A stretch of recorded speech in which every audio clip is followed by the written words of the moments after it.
में आपको खुशामदीद कहते हैं। मैं असदुल्ला खान हूँ। पीटीआई के अंदर धड़ेबंदियों और इख्तलाफात की खबरें उरूज पर हैं इस वक्त। एक तरफ तो पीटीआई के अंदर दो ग्रुप्स बने दिखाई देते हैं, यानी शहरियार आफरीदी हैं, शानदाना गुलजार हैं, शेर अफजल मरवत हैं। दूसरी तरफ पार्टी की दीगर क़यादत है, शिबली फराज हैं, बैरिस्टर गौहर हैं, बाकी लोग हैं। खबर यह है कि इमरान खान ने इन दोनों ग्रुप्स को बुला लिया है अडयाला में मुलाकात के लिए, ताकि इनके मसाइल को हल किया जा सके। लेकिन दूसरी तरफ फवाद चौधरी और पीटीआई के दरमियान भी एक महादरा की कैफियत है। फवाद चौधरी पीटीआई की क़यादत को रगेद रहे हैं, पीटीआई की क़यादत फवाद चौधरी पर हमले कर रही है। इसका क्या मतलब है?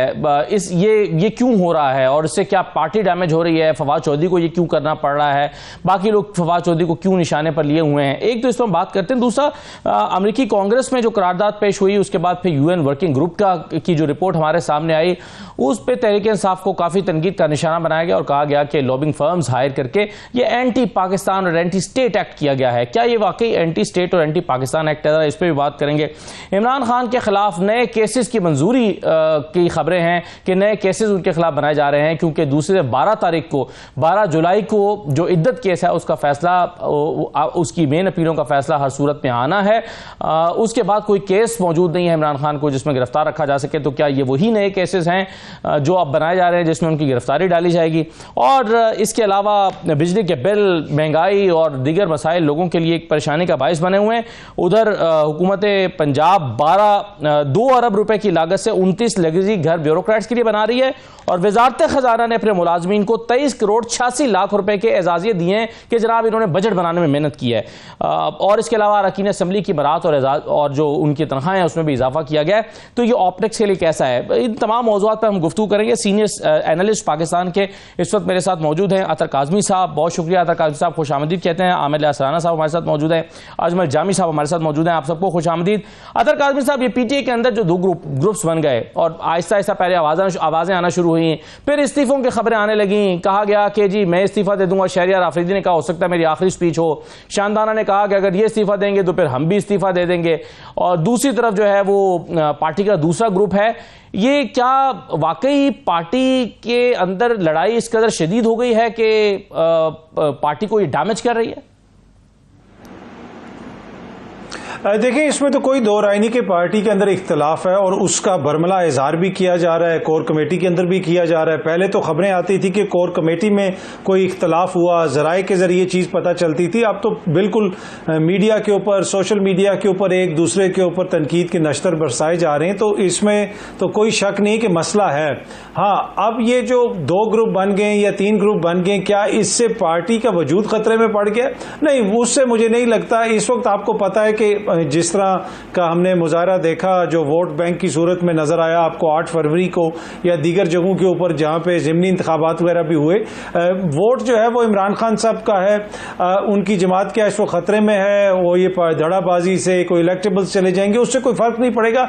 लेकिन यकीनन किसी भी सियासी जमात के अंदर अगर इस तरह के इख्तलाफात होंगे और एक दूसरे के खिलाफ बयानात दिए जा रहे होंगे तो वो कोई अच्छी चीज तो नहीं है। इससे उनकी सियासत को फायदा तो नहीं होगा। लेकिन क्या ये इख्तलाफात इमरान खान की सियासत का जो मुस्तकबिल है उसका, जिन लोगों ने जेलें काटी उनको, काज़मी साहब क्या बुनियादी नुक्ता इख्तलाफ ये है कि जिन लोगों ने जेलें काटी, मुश्किलात सही, उनको पार्टी में ओहदे नहीं मिले, बाकी लोगों को ओहदे मिल गए हैं? बार बार शानदाना कहती हैं जी मैं तो कोर कमेटी में नहीं हूँ, कोर कमेटी में शायद कुछ और लोग आ गए हैं।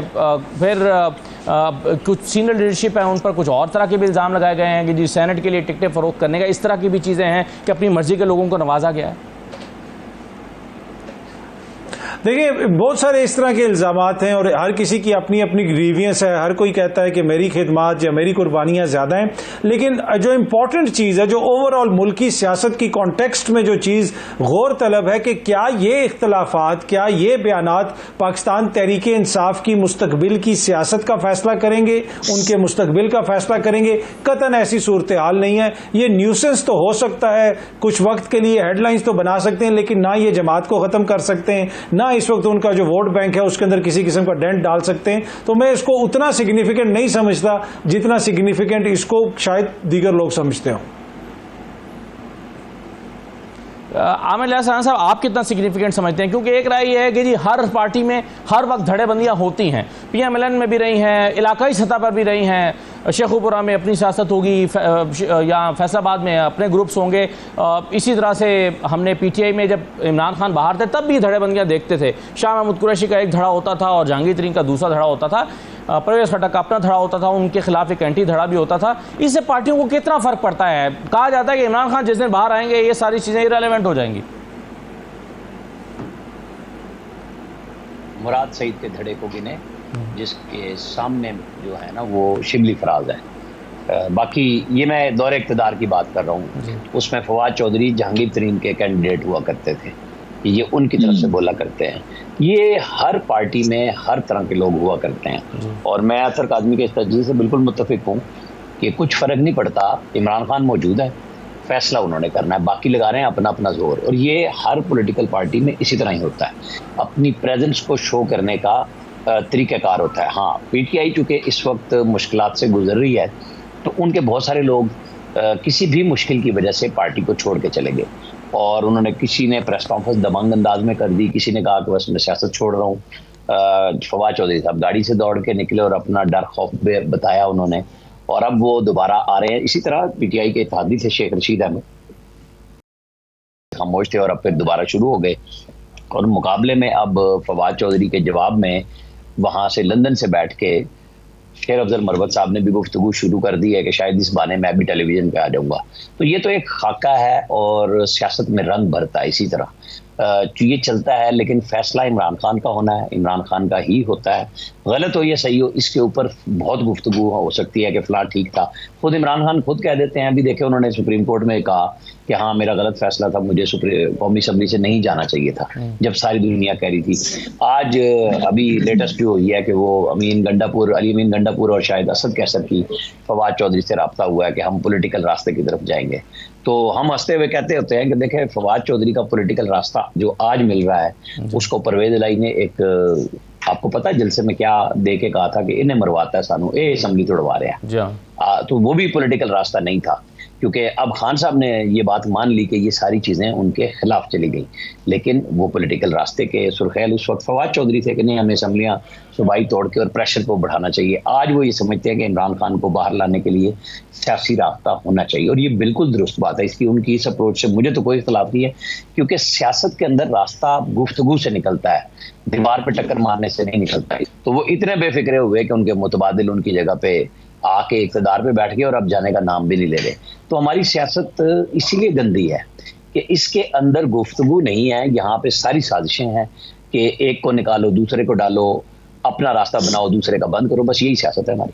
सही है। चलिए, लेकिन फवाद चौधरी की जो लड़ाई है PTI लीडरशिप से, अजमल जामी साहब, ये लड़ाई की बुनियादी वजह क्या नजर आती है? या क्या ये प्रिंसिपल स्टांस है इस वक्त लीडरशिप का कि जो पार्टी को जो मुश्किल वक्त में छोड़ के चला गया था उसे वापस नहीं लेंगे, या फवाद चौधरी के साथ चंद एक लोगों की जाती लड़ाई है? क्योंकि एक तरफ इमरान खान कह रहे हैं जरा होल्ड करें, देखूंगा मैं बाहर आके कि कौन किस मजबूरी की वजह से क्या था, कोई जेन्युइन रीजन था तो उसको हम वापस भी ले सकते हैं। लेकिन कोर कमेटी बैठ के फैसला कर देती है कि नहीं नहीं नहीं, जो छोड़ गया उसको वापस नहीं लेंगे। कि कोर कमेटी का फैसला क्या सियासी हैसियत रखता है? इमरान खान का स्टेटमेंट ज़्यादा इंपॉर्टेंट है या कोर कमेटी का स्टेटमेंट इंपॉर्टेंट है? फवाद चौधरी की लड़ाई की बुनियादी वजह क्या नजर आ रही है? प्रिंसिपल स्टांस है या आपके ख्याल में जाती लड़ाई है? ये दोनों का मिक्सचर है। जहां तक ये जब दौरे हुकूमत इनका था तो उसकी बड़ी बेहतरीन मिसाल आमिर इलियास राना साहब ने दी। तब भी मल्टीपल ग्रुप्स जो है ना वो एक्टिव होते थे, चाहे परवेज खट्टक साहब हो, शाह महमूद कुरैशी, जहांगीर तरीन हो, या एक with in the prime minister office में ग्रुप था, बहुत तगड़ा था, ब्यूरोक्रेसी के अंदर वो काम करता था, क्या नाम उन लोगों का लेना। तो ये शुरू से ही धड़ेबंदियां रही हैं, ग्रुपिंग रही है, PTI में हर जमात में होती है। लेकिन फवाद चौधरी का ये कोई जाती या किसी के कहने पे बोलना ये साबित इसलिए नहीं होता कि फवाद चौधरी जब से एक्टिव हुए हैं तब से उन्हें with in the PTI ranks अच्छी खासी हिमायत हासिल है। और रही सही कसर जो है ना फवाद चौधरी के हाथ में जो स्टेटमेंट समहाउ गई है, वो इमरान खान साहब का ये बयान है कि जी कुछ लोग फाइलें देख के पार्टी छोड़ गए और कुछ पर तशद्दुद हुआ या ऐसी हालात थे कि उनको मजबूर होकर जाना पड़ा। और फवाद भी ये कहते हैं कि उनकी अली खान के जरिए जब जमान पार्क में इमरान खान होते थे तो उनसे 2 बार राब्ता हुआ, उन्होंने वो सूरत हाल से आगाह किया और उनसे इजाजत लेके ये राय फरार इख्तियार किया। और ट्वीट मैंने किया ही नहीं, किसी और ने किया, इसलिए मैं डिलीट ही नहीं किया। वो तो ये तक कहते हैं कि IPP में जो मैं गया था, गया नहीं था, ले जाया गया था, पिछली सब गया था, ज्वाइनिंग कभी नहीं दी।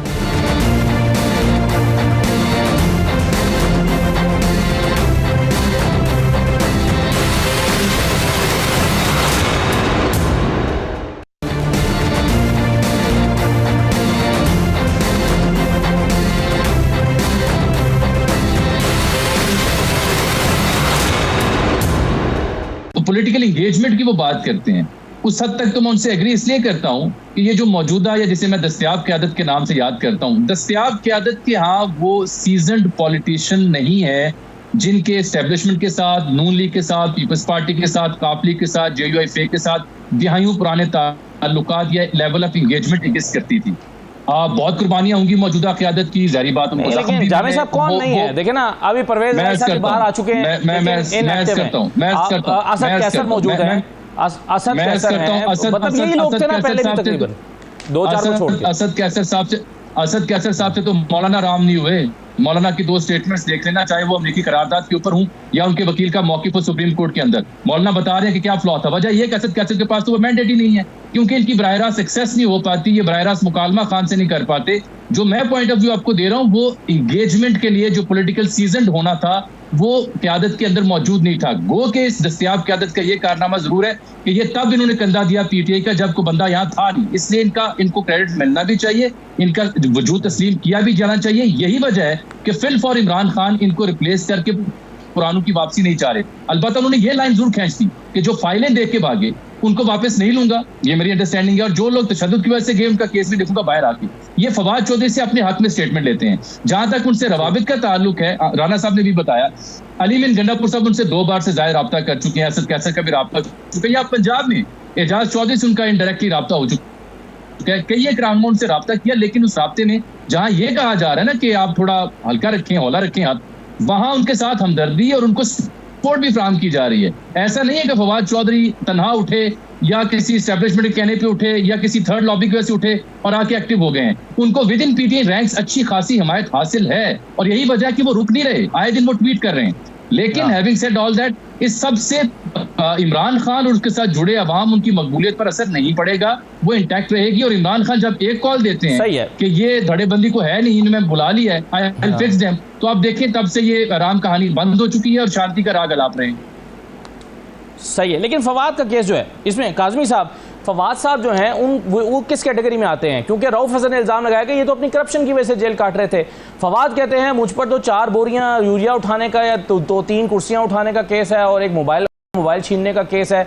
अब ये जो उनके केस फवाद चौधरी साहब कहते हैं कि मेरे लिए आसान था, हाँ वो कहते हैं मेरे लिए आसान था कि मैं फॉर्म 47 पे MNA बनता, वजीर बन जाता, लेकिन मैंने जेल इसीलिए काटी है ना कि मैंने नो कह दिया था। तो मेरी जेल को क्यों नहीं आप जो है वो ऑनर कर रहे हैं, बाकी लोगों की अगर सख्तियों को कर रहे हैं तो? देखिए इशू ये है कि क्या इमरान खान साहब उनकी कुर्बानी को ऑनर कर रहे हैं या नहीं कर रहे। मैंने नहीं सुना कि इमरान खान साहब ने उनके हवाले से कोई ऐसी बात की हो जहां पे उन पे कोई तनकीद की गई हो या कहा गया हो कि उनको वापस नहीं लेना, बल्कि इमरान खान साहब ने तो एक मौके के ऊपर फवाद चौधरी साहब से मुलाकात की ख्वाहिश का भी इजहार किया और इंतजार पंजोता साहब को कहा कि इमरान उसको फवाद को पैगाम दो कि वो आके मुझसे मिले, फिर वो मुलाकात नहीं हो सकी। तो जो लोग जेल में भी 2 मुलाकातें हो चुकी हैं, जेल में भी इनकी 2 मुलाकातें हुई, आमना सामना मुकाबला। बिल्कुल बिल्कुल। और इलेक्शन कमीशन वाला वो जो तौहीन इलेक्शन कमीशन का मुकदमा चल रहा था उसके दौरान उधर उनकी मुलाकात भी हुई। तो ये है, अब फवाद चौधरी साहब को जो वो लीडरशिप है जिसको फवाद चौधरी साहब कहते हैं, ना वो 3 में है ना 13 में है, वो नहीं मानती फवाद चौधरी को। तो फवाद चौधरी साहब को उसमें तो मेरा नहीं ख्याल कोई इशू होना चाहिए। वो तो कहते हैं कि ये लोग तो इस काबिल ही नहीं है कि जनाब ये कोई पार्टी को संभाल सकें, तो वो लोग तनकीद कर रहे हैं। तो मेरे ख्याल में ये एक वो ऐसी चीज है कि जिसमें मुझे नहीं लगता कि किसी की भी तनकीद से किसी को इस वक्त फर्क पड़ेगा। पर यह एक चीज है कि एक ऐसे मौके के ऊपर जब इमरान खान साहब के जो केसेस हैं वो बड़े क्रिटिकल मराइल में हैं, जो मखसूस नशिस्तों वाला मसला है वो बड़ा एक क्रिटिकल केस है, उसमें अगर वो मिल गई उनको तो क्या कुछ आगे हो सकता है। ऐसे मौके के ऊपर एक दूसरे के ऊपर तनकीद के बजाय जो तवज्जो मुखालफिन पे होनी चाहिए थी वो नहीं है। तो मेरे ख्याल में कुछ लोग जमात के अंदर फवाद चौधरी साहब के हवाले से बड़ी पॉजिटिव व्यू रखते हैं और कुछ उनके जो बड़े करीबी दोस्त हैं वो जाती तौर पे उनसे बड़े मायूस हैं कि जनाब आपने आके सीधी जमात पे चढ़ाई कर दी है, कोई तरीके से चीज़ों को देखें। और ये वो लोग हैं जो जिनको फवाद चौधरी साहब का ग्रुप कहा जाता था, तो वो अंदर से तनकीद भी कर रहे हैं कि आपको ऐसा नहीं करना चाहिए, आपने अगर जगह बनानी है तो आपको इंतजार करना पड़ेगा। अब ये नहीं हो सकता कि अचानक जो है बाहर बैठे हुए आपको कोई लीड रोल मिल जाए। तो ये दोनों राय इस वक्त जमात के अंदर पाई जाती है, लेकिन इसका हतमी फैसला वही है, वो इमरान खान साहब ने करना है। मेरे ख्याल में जब वो बाहर आएंगे तो फवाद चौधरी साहब का जमात के अंदर जाना मुझे कोई ज़्यादा मुश्किल नहीं लगता। फिर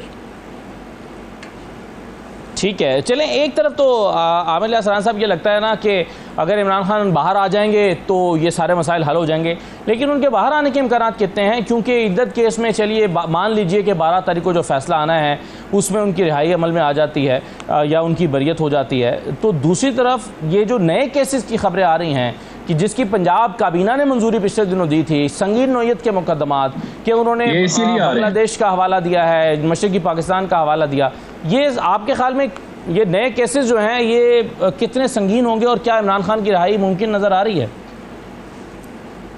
देखें, इमरान खान को अगर हम चेक करें ना कि वो गुफ्तगू कैसे करते हैं, तो जो ग्रुप 2 या 3 कल अडयाला जेल में जा रहे हैं उनको तो मिलेगी शटअप कॉल। ये तो इमरान खान कतन बर्दाश्त नहीं करते कि कोई भी बंदा उनके सामने बैठ के बात करे। अब आप आ जाए कि जी वो जाहिर है उनका वोट बैंक है, इसीलिए पावर मौजूद है और वो सुनी जाएगी बात। ये नहीं हो सकता कि उनकी बात नहीं चलेगी, लिहाजा वो सब कल अपनी अपनी उसमें आ जाएंगे। और अगर इमरान खान ने चाहा तो वो फवाद चौधरी को वहीं से ओहदा दे के भी भेज देंगे, उसमें भी कोई आपको और मुझे हैरानगी नहीं होनी चाहिए। जो इद्दत वाले केस की बात की ना, मैं उस पर आपको कहूँगा कि चांस 50-50 हैं केस के। जो जिस तरीके से जमानत ख़त्म हुई तो आज हमारे साथी हैं फयाज, उनको पीटीआई के एक बड़े नामवर वकील मिले, उसने कहा कि तो केस ही गलत लड़ रहे हैं, ये तो रिमांड बैक कराने की तैयारी कर रहे हैं। मुझे नहीं समझ आ रही कि हमारे वकील यानी सलमान अकरम राजा और सफदर साहब ने आज नहीं दिए, वो मंडे को दलाइल देंगे अपने, तो वो खुद परेशान थे कि ये किस किस्म का केस लड़ने जा रहे हैं। बहरहाल अब ये तो पता चलेगा जब फैसला आएगा। तो जो केसेस हैं, जो बात प्रेस कॉन्फ्रेंस में DGI-SPR ने कही, तो मुझे तो नहीं लग रहा आज के दिन तक कोई किसी किस्म की रियायत इमरान खान के लिए मौजूद है। लिहाजा चाहे वो बरी हों, जो भी फैसला आ जाए उन्हें पब्लिक में फ़िलहाल तय है कि नहीं आने देना, और उसके लिए हुकूमतों के पास हज़ार हरबे मौजूद होते हैं केसेस के अलावा भी, वो तो वही रखा जाएगा। लेकिन इमरान खान बाहर आ जाएँ, जो लोग ये समझ रहे हैं, जिनके जहन में खौफ है कि पता नहीं क्या हो जाएगा, मैं तो नहीं समझता। इमरान खान सियासी लीडरशिप में शामिल हैं, अपनी पार्टी के सरबराह हैं, वो आएंगे, जुलूस करेंगे, जलसे करेंगे। आपको याद था कि कुछ अरसा ऐसी यकसानियत आ गई थी कि वो रोज़ कौम से खिताब करते थे तो देखने वाले भी गायब हो गए थे। जहाँ पहले लोग उनके लाखों और व्यूअर्स हज़ारों में शेयर किया करते थे कि देखें इमरान खान अभी आए नहीं, इतने लोग देखने बैठ गए हैं, तो वक्त ऐसा आया था कि देखने वाला भी कोई नहीं रह गया था। सियासत इसी जब तक आप इस पर्दे में मौजूद हैं, आपकी मजलूमियत का तासुर भी मौजूद है और आपको फ़ायदा भी होता है कि आप बातचीत करते हैं, नहीं करते हैं बात, जिस चाहे बात से आप पीछे हट जाएं कि नहीं वो मेरी बात फलाने, जैसे उन्होंने 2-3 दफ़ा किया कि असद कैसर के भाई को स्पीकर बना दें, फिर उन्होंने तैमूर ज़फ़र झगड़ा को कहा वज़ीर ख़ज़ाना बना दें, और फिर वो दोनों फैसले ना अमल में आए। कोई खान साहब को किसी ने क्वेश्चन तो नहीं ना किया कि आपने ये कहा था और ये नहीं हुआ। तो ये सारे वो फ़ायदे भी उनको मौजूद हैं। ज़ाहिर है एक मुश्किल तो है, इसमें तो कोई शक नहीं ना कि आप जेल में मौजूद हैं। ये मुझे और आपको कोई घर में बिठा दे और कहे कि आपने बाहर नहीं जाना, हम अपने घर से परेशान हो जाएंगे कि यार इतनी देर नहीं निकलना हमने। तो जेल होती है, और अच्छा है कि उनको, मेरे जहन में तो ये है कि वो समझें इस बात को कि गुस्सा ये नहीं करना कि मैं जाके जेल से तुम्हारे अब AC भी उतरवाऊंगा, बल्कि ये सोचें कि ऐसे हालात हम पैदा क्यों होने देते हैं। खान साहब को भी ये बिल्कुल अपना जोम मौजूद रहे कि अवामी ताकत मेरे साथ है, लेकिन उनको सियासी कुव्वत बनना है तो उसके साथ राब्ता बनाना है। केसेस उन पे हैं और बड़े ठीक ठाक किस्म के हैं। आप तो मेरे गुफ्तगू से भी ज़्यादा ऐसे केसेस मौजूद हैं जो बहुत सीक्रेट एक्ट में जाएंगे। सही है, चलिए नए केसेस की तैयारी हो रही है। दूसरी तरफ जो UN वर्किंग ग्रुप की रिपोर्ट सामने आई है या अमेरिकी कांग्रेस की करारदाद सामने आई थी, उसको भी हमारे यहाँ बड़ा हुकूमत ने भी इस पर बड़ी तनकीद की और कहा है कि ये तो एंटी स्टेट एक्टिविटी है जो PTI की तरफ से हो रही है। क्या ये वाकई एंटी स्टेट और एंटी पाकिस्तान चीज़ है जो हो रही है? एक छोटा सा ब्रेक लेते हैं, ब्रेक के बाद से बात करते हैं।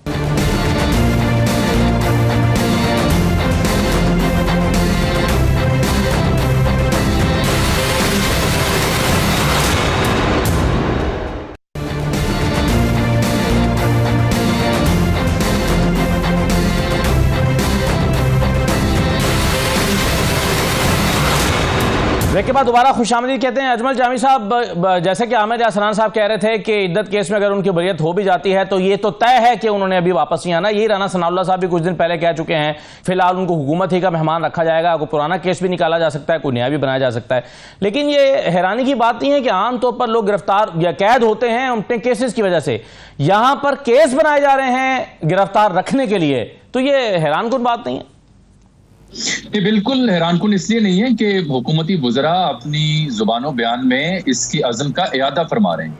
और चूंकि अब इद्दत केस 12 जुलाई तक उसने जैसा आपने कहा मजूका साहब ने किसी में निपटाना है, तो जैसे ये मालूम हुआ कि ये 12 जुलाई तक निपटाया जाएगा, तो उसी बीच में हम क्या देख रहे हैं, ये दो केसेस, चाहे एक निजी टीवी के सहाफ़ी के तवस्सुत से एक जो रावलपिंडी की इंतजामिया काबीना में रिपोर्ट पेश करी है उसके ऊपर पर्चा हो रहा है, मुकदमा दर्ज हो रहा है, या फिर जो सूबाई हुकूमत है उसके तवस्सुस से जो दूसरा मुकदमा हो रहा है जिसमें बगावत के साथ साथ पार्टी को भी आउटलॉ करने की प्लानिंग की जा रही है। ये दोनों मुहर्रकात देख के तो वाज़ेह नजर आता है, चाहे कोई पीटीआई का हामी हो या ना हो, कि इट सीम्स एज इफ कि उनको लग रहा है, क्योंकि 27 मजमूई केसेस हैं, अक्सर में उनकी बर्रियत या जमानत हो चुकी है, केस निपटाए जा चुके हैं। अब इद्दत केस वाहिद रह गया जहां पे काम अटका हुआ था, तो अगर वहां से उनको रिलीफ मिलता है तो फिर ऑब्वियसली ये दो केस इंटैक्ट आ जाएंगे। अदरवाइज एज सच कोई ऐसा केस एग्जिस्ट नहीं करता, मासिवा ये कि शायद अल कादिर से कोई नया सिलसिला शुरू किया जाए या तोशा खाना से शुरू किया जाए, लेकिन उसके लिए वक्त कम है, लिहाजा ये दो केसेस बनाए जा रहे हैं। आपने चूंकि बात की उसकी जो यूएन वर्किंग ग्रुप की करारदाद की है जो 17 सफात पर मबनी है,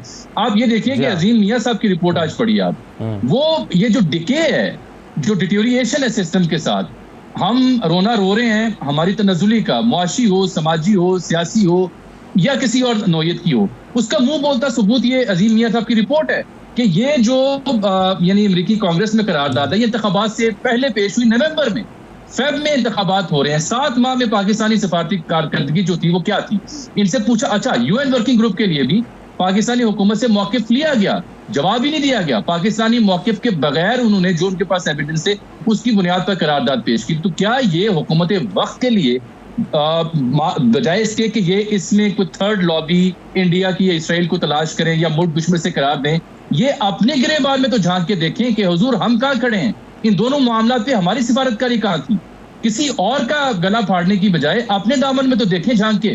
जो आपने अपने इब्तिदाई में बात की, बिजली का बिल देने के पैसे नहीं आवाम को, लेकिन यहाँ पे इसके ऊपर 1.5 अरब लग रहा है पंजाब में तजीनो आराइश के लिए, आपने खुद हवाला दिया 20, 21, 22 ग्रेड के लिए उनके लिए अलहदा से घर बन रहे हैं। यहाँ पे आपके पार्लियामेंट लॉजेस की तजीनो आराइश के लिए 1.6 अरब रुपए लग रहा है। ये ऑप्टिक्स जब आप मैसेज को देंगे तो साथ आप ये नहीं कह सकते कि जनाब मुश्किल हालात से मुल्क गुजर है, आप हमारा साथ दें। अवाम साथ तब देते हैं जब आप उनके साथ खड़े हों अमली तौर पर, और अमली तौर पर जो इकदाम किए जाने चाहिए वो अपना पेट काटना पड़ेगा, वो हम काट नहीं रहे और निशाना बना रहे हैं थर्ड फोर्स को, किसी लॉबी को ढूंढ रहे हैं, उसे मुल्क दुश्मन करार दे रहे हैं, उसे बागी करार दे रहे हैं।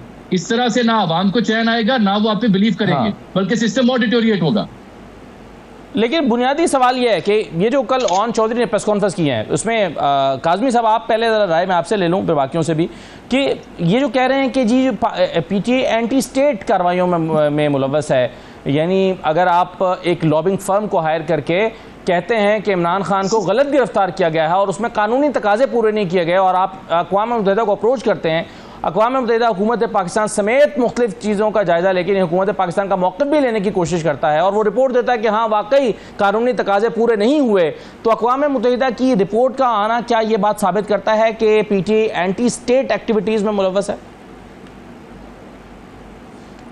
देखिए, पहली बात तो ये है कि अक़वाम मुत्तहिदा से इंतहाई खुफिया ज़राए ने बताया कि ओन चौधरी साहब जब से मैदान में आए तो ये रिपोर्ट अब सारी उल्टने वाली है, रिपोर्ट होगी। और अमरीकी कांग्रेस भी अब सोच रही है कि वो अपनी करारदाद वापस ले, इसलिए कि अब ओन चौधरी साहब मैदान में आ गए हैं। और आपको पता है कि इससे वाज़ेह है कि हुकूमत का बयानिया कितना मजबूत है और कितनी संजीदगी से वो इस सारे मामले को ले रहे हैं। और मैदान में आ गए हैं, वो 92 के वर्ल्ड कप को भी कह रहे हैं मुस्लिम बारिश के साथ जितवाया गया था पाकिस्तान को, ये अंदाजा करें ऐसे बन रहा है। जी सही है।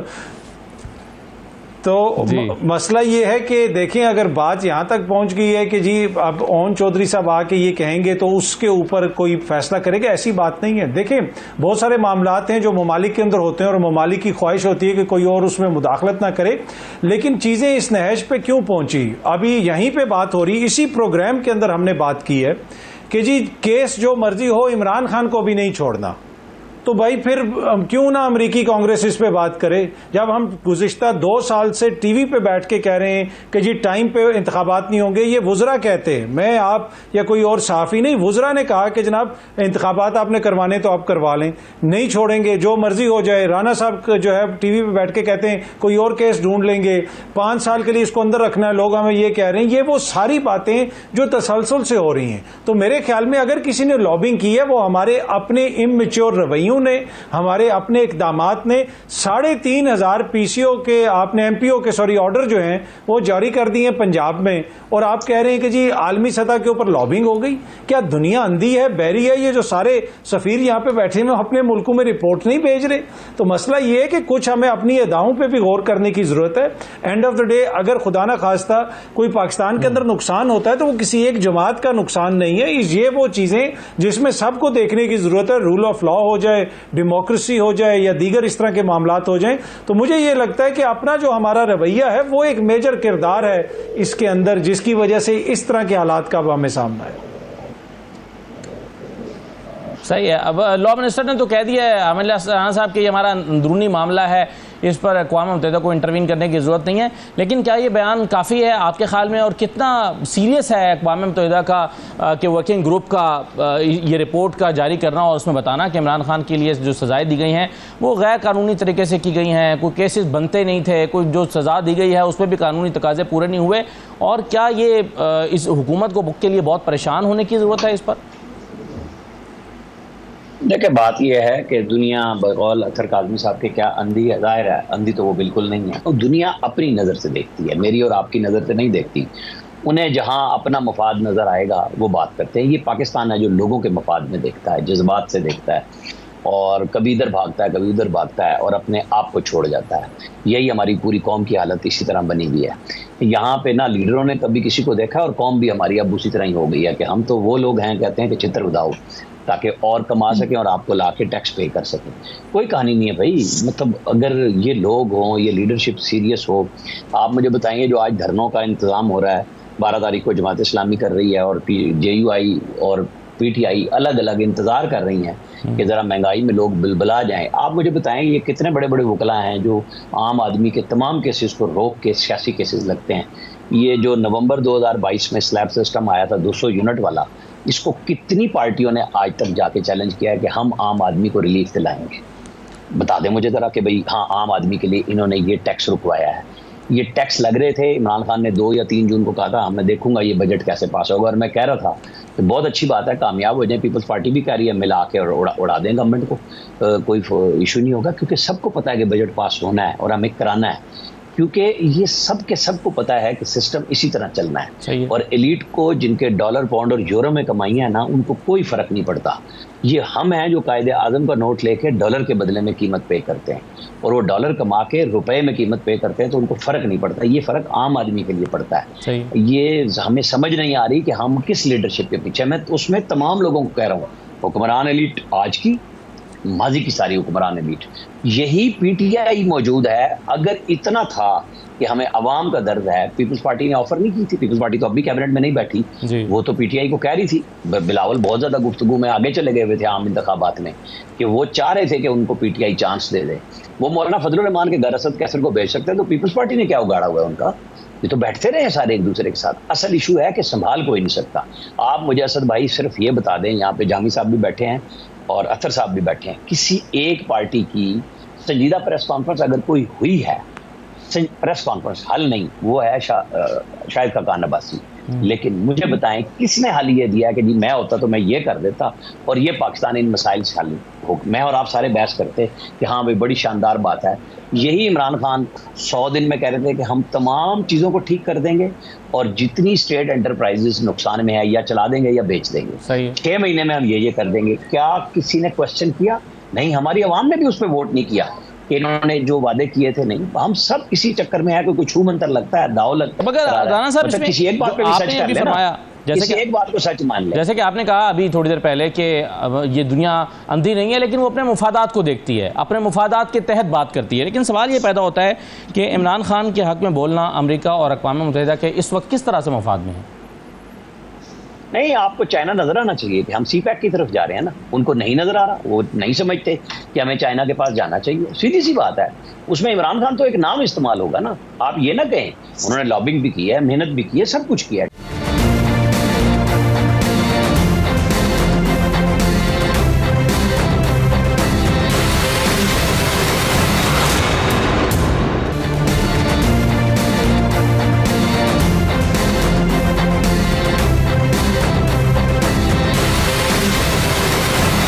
के बाद आपको दोबारा खुशामदीद कहते हैं। अभी गुफ्तगू में कहीं जिक्र हो रहा था, अतर काज़मी साहब भी बात कर रहे थे और जामी साहब ने लुकमा दिया कि फैज़ुल हसन चौहान साहब ने भी बताया कि मसनूई बारिश कराएगी और इस तरह से वर्ल्ड कप जीता गया था, यानी वर्ल्ड कप जीतने में भी करप्शन की गई थी। जामी साहब जरा इस पर आपने भी एक लुकमा भी दिया था, कॉमेंट कर दें कि इमरान खान का तो हीरो बनना, यानी उनके हीरो बनने का जो सफर है वही फैज़ुल हसन चौहान साहब के मुताबिक करप्शन के अमल से शुरू हुआ था, तो आगे फिर कैसे मामला चलेगा? दुनिया क्रिकेट इसे ग्रेटेस्ट राइज कहती है, किसी भी क्रिकेट टीम का मिरेकल से इसे ताबीर करती है। फैजुल हसन चौहान साहब पता नहीं कहां से दूर की ये कौड़ी लाए हैं, मसनूई बारिश करवाई और पाकिस्तान वर्ल्ड कप से बाहर होने से बचा, क्योंकि इंग्लैंड के खिलाफ पाकिस्तान का मैच था, पाकिस्तान 74 पे आउट हो गई थी। ये एक फैक्ट है, अगर पाकिस्तान वो मैच हार जाता तो आउट हो जाता, लेकिन वो कहते हैं मसनूई बारिश। तो वैसे साफी हमारा काम है कि हम चेक करें कि हकीकत हाल क्या थी। मैंने ये जो वेदर स्पार्क है उसके पे जाके चेक किया कि 1 मार्च को पाकिस्तान इंग्लैंड का वो मैच खेला गया, जिसमें बारिश हुई और एक पॉइंट मिल गया, पाकिस्तान आगे चला गया, ऑस्ट्रेलिया बाहर हो गया। तो 1 मार्च को जो मैच खेला गया 1992 में एडिलेड की ग्राउंड पर, तो उससे पहले हम देखते हैं कि 28 फेब को मौसम कैसा था। तो 29 फेब को ये ऐप मुझे कह रही है कि 1992 को एक दिन पहले तकरीबन 70% जो है ना वो क्लाउड्स थे, मोस्टली क्लाउड था, ओवरकास्ट की पेशन गोई की गई थी कि 1 मार्च को ये मैच खेला गया जब बारिश हुई। तो 29 फेब को मौसम कैसा था? तो ये मौसम की तमाम ऐप्स बताती हैं कि 29 फेब को मोस्टली क्लाउडी था या पार्शली क्लाउडी था और ओवरकास्ट की पेशन गोई की गई थी। तो क्या गोल्डस्मिथ इतने तगड़े थे कि वो 2 दिन पहले ही बारिश का इंतजाम कर चुके थे और पूरे महीने की वेदर फोरकास्ट हमारे सामने, और 1 मार्च के आगे क्या था? चलो मुस्लिम बारिश हुई एक दिन के लिए, बात खत्म हो जाती है, लेकिन 1 मार्च से लेके अगले 5 दिन वहां पे ओवरकास्ट थी एडिलेड के ग्राउंड पे। लिहाजा मुझे नहीं समझ आती कि ये थीसिस कहां से आया, कौन से अरस्तु इस दिमाग के पीछे बैठे हुए हैं जो ये साबित करे कि मुस्लिम बारिश से मैच जीता गया। अब बात कर लेते हैं, क्या उस मैच में इमरान खान खेले? Imran Khan was not playing that very match जिसमें पाकिस्तान 74 पे ऑल आउट हुआ था, क्योंकि उस मैच में कैप्टनसी पाकिस्तान की जो थी वो जावेद मियांदाद कर रहे थे, इमरान खान खेल ही रहे थे। तो मुझे नहीं समझ आती कि अगर बयानिया फैजुल हसन चौहान या ओन चौधरी से बनाना है तो मामा अलैना इल्लल बलाग नहीं बल्कि इन्ना लिल्लाहि व इन्ना इलैहि पढ़ना चाहिए। सही है, चलिए अब मैं आपको ज़रा मरियम नवाज साहबा का स्टेटमेंट सुनाता हूँ, क्योंकि अभी बात हो रही थी मुआशी हालात की भी और वादों की भी। ज़रा सुन लीजिए मरियम नवाज साहबा ने इलेक्शन से पहले बिजली के बिलों के हवाले से क्या वादा किया था।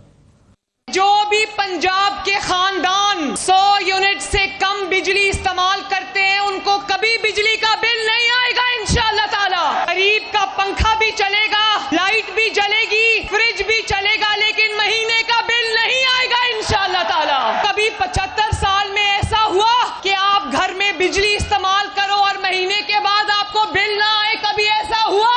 तो ये कोई एहसान नहीं है, मेरा बस चले तो सारा कुछ लाकर आपके कदमों में डाल दूं। मुस्लिम लीग नून को जितना पाकिस्तान का ख्याल है शायद किसी और का नहीं है। उनका बिल हुकूमत पंजाब अदा करेगी। जब वो बिल लेकर जाएंगे जमा कराने के लिए तो उस बिल पर स्टैंप लगेगी कि आपका बिल पंजाब की हुकूमत ने अदा कर दिया है। मरियम नवाज साहबा का जरा एक और बयान भी सुन लीजिए, फिर मैं काज़मी साहब के पास जाता हूँ।